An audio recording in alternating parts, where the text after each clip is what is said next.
नमस्कार, आप देख रहे हैं न्यूज 80 और मैं हूं आपके साथ शिवानी शर्मा। उत्तर प्रदेश की राजनीति, मौसम, किसान, अदालत और बड़ी प्रशासनिक खबरों के साथ हाजिर है आज की 15 फटाफट बड़ी खबरें। तो चलिए शुरू करते हैं आज का सुपरफास्ट बुलेटिन। उत्तर प्रदेश सरकार ने राज्य कौशल विकास निधि योजना के दूसरे चरण की शुरुआत की है। इस चरण में 936 प्रशिक्षण प्रदाताओं के माध्यम से 1 लाख से अधिक युवाओं को रोजगार परक प्रशिक्षण दिया जाएगा। पहली बार AI फॉर ऑल और सॉफ्ट स्किल मॉड्यूल अनिवार्य किए जाएंगे। Health care, electronics, IT, food processing और हैंडीक्राफ्ट जैसे क्षेत्रों को प्राथमिकता मिलेगी। 70% से अधिक उपस्थित वाले छात्रों को रोजगार मेलों में भाग लेने का अवसर मिलेगा। प्रशिक्षण के 90 दिनों के भीतर प्लेसमेंट और 365 दिनों तक ट्रैकिंग की जाएगी। समय पर कक्षाएं शुरू न करने वाले संस्थानों पर कार्रवाई होगी।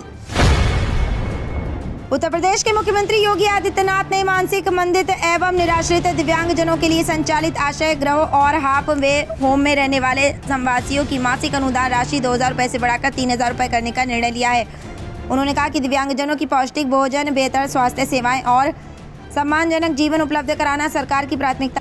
समीक्षा बैठक में सहायक उपकरण वितरण, कॉकलियर इम्प्लांट, विशेष विद्यालयों में गुणवत्तापूर्ण शिक्षा और शिक्षकों की समयबद्ध नियुक्ति के निर्देश दिए गए। वित्तीय वर्ष 2025 से 2026 में 12.23 लाख से अधिक दिव्यांगजन पेंशन योजना से लाभान्वित हुए हैं। उत्तर प्रदेश सरकार ने वित्तीय वर्ष 2026 से 2027 के लिए लगातार 7वें वर्ष भी बिजली दरों में कोई बढ़ोतरी नहीं करने का निर्णय लिया है। पिछले 7 वर्षों से बिजली की दरें स्थिर हैं, जिससे आम जनता, किसानों, व्यापारियों और उद्योगों को राहत मिलेगी। सरकार का कहना है कि दरें स्थिर रखने के साथ प्रदेश में बिजली आपूर्ति व्यवस्था में भी उल्लेखनीय सुधार हुआ है। इस वर्ष राज्य ने 32,673 मेगावाट की रिकॉर्ड विद्युत आपूर्ति हासिल की। ऊर्जा मंत्री अरविंद कुमार शर्मा ने बताया कि सरकार का लक्ष्य हर शहर, गाँव और क्षेत्र में 24/7 गुणवत्तापूर्ण बिजली उपलब्ध कराना है। उत्तर प्रदेश सरकार के अनुसार 2017 के बाद केंद्र की प्रमुख जन कल्याणकारी योजनाओं के क्रियान्वयन में तेजी आई, जिससे करोड़ों लोगों को लाभ मिला। प्रधानमंत्री आवास योजना के तहत 62 लाख से अधिक गरीब परिवारों को पक्के मकान मिले। प्रधानमंत्री फसल बीमा योजना में 69 लाख किसानों को 6,283 करोड़ रुपए से अधिक का मुआवजा दिया गया। स्वच्छ भारत मिशन के अंतर्गत 3.31 करोड़ से अधिक शौचालय बनाकर प्रदेश को 100% ODF घोषित किया गया। वहीं उज्ज्वला योजना के तहत 1.86 करोड़ से अधिक महिलाओं को मुफ्त LPG कनेक्शन तथा होली और दीपावली पर मुफ्त रिफिल की सुविधा दी जा रही है। उत्तर प्रदेश शिक्षक पात्रता परीक्षा के लिए गुरुवार से शुरू हो रही 3 दिवसीय परीक्षा के दौरान अभ्यर्थियों की सुविधा हेतु विशेष परिवहन व्यवस्था की गई है। रेलवे और उत्तर प्रदेश राज्य सड़क परिवहन निगम ने अतिरिक्त सेवाओं का संचालन सुनिश्चित किया है। रेलवे लखनऊ से नई दिल्ली और प्रयागराज संगम के लिए 2 स्पेशल ट्रेनें चलाएगा। नई दिल्ली स्पेशल ट्रेन शाम 5:45 से तथा प्रयागराज संगम स्पेशल शाम 6:10 से लखनऊ से रवाना होगी। इन ट्रेनों का संचालन प्रमुख स्टेशनों पर ठहराव के साथ किया जाएगा, ताकि परीक्षार्थियों को परीक्षा केंद्रों तक पहुंचने में किसी प्रकार की असुविधा न हो। अयोध्या राम मंदिर चढ़ावा चोरी मामले की जांच के लिए विशेष जांच दल गुरुवार को दोबारा अयोध्या पहुंचा। टीम पूरे प्रकरण की विस्तृत जांच कर 15 जुलाई तक अपनी रिपोर्ट शासन को सौंपेगी। मामले की गंभीरता को देखते हुए जांच के लिए अतिरिक्त समय दिया गया है। घटना के बाद राम मंदिर की सुरक्षा व्यवस्था में भी बड़े बदलाव किए गए हैं। अब ट्रस्ट कर्मियों और सुरक्षा कर्मियों की भी नियमित तलाशी ली जा रही है। प्रवेश निकास पर कड़ी जांच, वाहनों की सघन तलाशी, फेस रीडिंग और बायोमेट्रिक सत्यापन अनिवार्य कर दिया गया है, जबकि गणना स्थल की सुरक्षा भी बढ़ाई गई है। समाजवादी पार्टी के अध्यक्ष एवं पूर्व मुख्यमंत्री अखिलेश यादव ने उत्तर प्रदेश सरकार पर भ्रष्टाचार और कानून व्यवस्था को लेकर तीखा हमला बोला। उन्होंने आरोप लगाया कि प्रदेश के विभिन्न विभागों में भ्रष्टाचार और वसूली का खेल चल रहा है तथा जनता को न्याय नहीं मिल रहा है। अखिलेश ने दावा किया कि पुलिस व्यवस्था निष्पक्ष नहीं है और हर विभाग में भ्रष्टाचार व्याप्त है। उन्होंने राम मंदिर चढ़ावा चोरी मामले का भी जिक्र करते हुए सरकार की कार्यप्रणाली पर सवाल उठाए। साथ ही कहा कि इस घटना का असर जनता के बीच दिखाई देगा और सरकार को राजनीतिक नुकसान उठाना पड़ सकता है। उत्तर प्रदेश के उप मुख्यमंत्री केशव प्रसाद मौर्य ने समाजवादी पार्टी अध्यक्ष अखिलेश यादव पर तीखा हमला बोलते हुए कहा कि उनके लिए अपनी पार्टी का अस्तित्व बचाए रखना ही बड़ी चुनौती है और सत्ता में वापसी फिलहाल दूर की बात है। उन्होंने आरोप लगाया कि विपक्ष के पास सरकार के खिलाफ कोई ठोस मुद्दा नहीं है, इसलिए राम मंदिर चढ़ावा चोरी मामले पर राजनीति की जा रही है।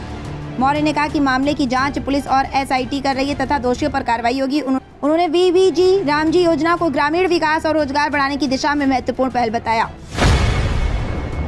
रेल यात्रियों की सुविधा को ध्यान में रखते हुए उत्तर मध्य रेलवे ने यूपी से होकर गुजरने वाली कई स्पेशल ट्रेनों के फेरों में विस्तार किया है।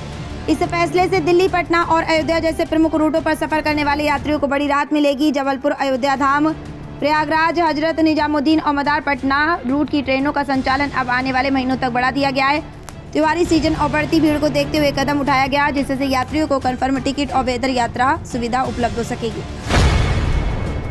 समाजवादी पार्टी अध्यक्ष अखिलेश यादव के जन्मदिन पर कांग्रेस नेता राहुल गांधी के बधाई संदेश ने सपा कांग्रेस गठबंधन को लेकर सियासी संकेत दिए हैं। राहुल गांधी ने पीडीए के जरिए सामाजिक न्याय के लक्ष्य को मिलकर आगे बढ़ाने की बात कही, जिसे दोनों दलों के बीच आगामी चुनावों के सहयोग के संकेत के रूप में देखा जा रहा है।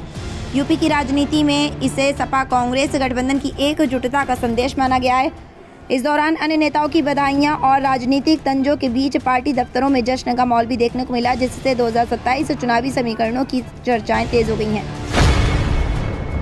ज्योति मठ के शंकराचार्य स्वामी अभिमुक्तेश्वरानंद सरस्वती ने अयोध्या राम मंदिर में दान से जुड़े कथित हेराफेरी मामले को लेकर बड़ा बयान दिया है। उन्होंने आरोप लगाया कि श्री राम जन्मभूमि तीर्थ क्षेत्र ट्रस्ट में कोषाध्यक्ष को बचाने की कोशिश की जा रही है और मामले की निष्पक्ष जांच नहीं हो रही है।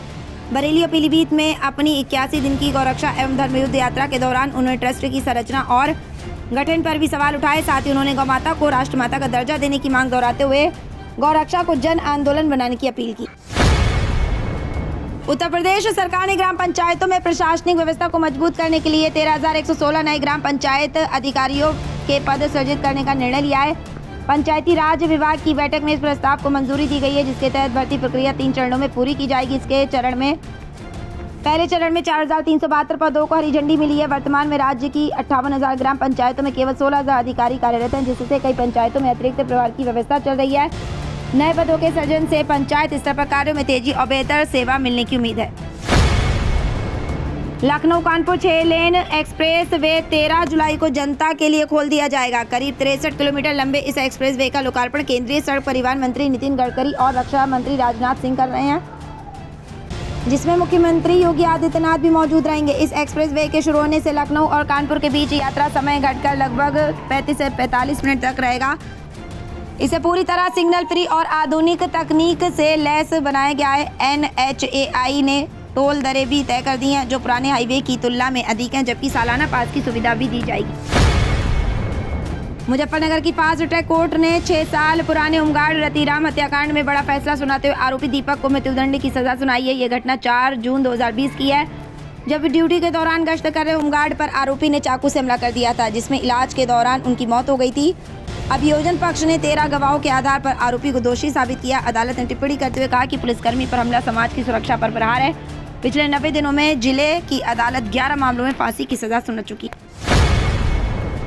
और 3 जुलाई 2026 को पश्चिमी उत्तर प्रदेश के कई जिलों में मानसून सक्रिय रहने की संभावना है। मौसम विभाग के अनुसार मेरठ, गाजियाबाद, मुजफ्फरनगर, सहारनपुर, अलीगढ़, आगरा और बरेली में बादल व हल्की से मध्यम बारिश संभव है। कुछ स्थानों पर तेज बारिश भी संभव है। अधिकतम तापमान 30 से 34 डिग्री व न्यूनतम 24 से 27 डिग्री रह सकता है। उमस बनी रहेगी। लोगों को जलभराव और ट्रैफिक जाम से सतर्क रहने की सलाह दी जाती है। नदियों के जलस्तर में मामूली बढ़ोतरी की संभावना भी जताई जा सकती है। तो ये थी आज की 15 फटाफट खबरें। अगर आपको वीडियो पसंद आया तो वीडियो को लाइक, शेयर व कमेंट जरूर करें। धन्यवाद।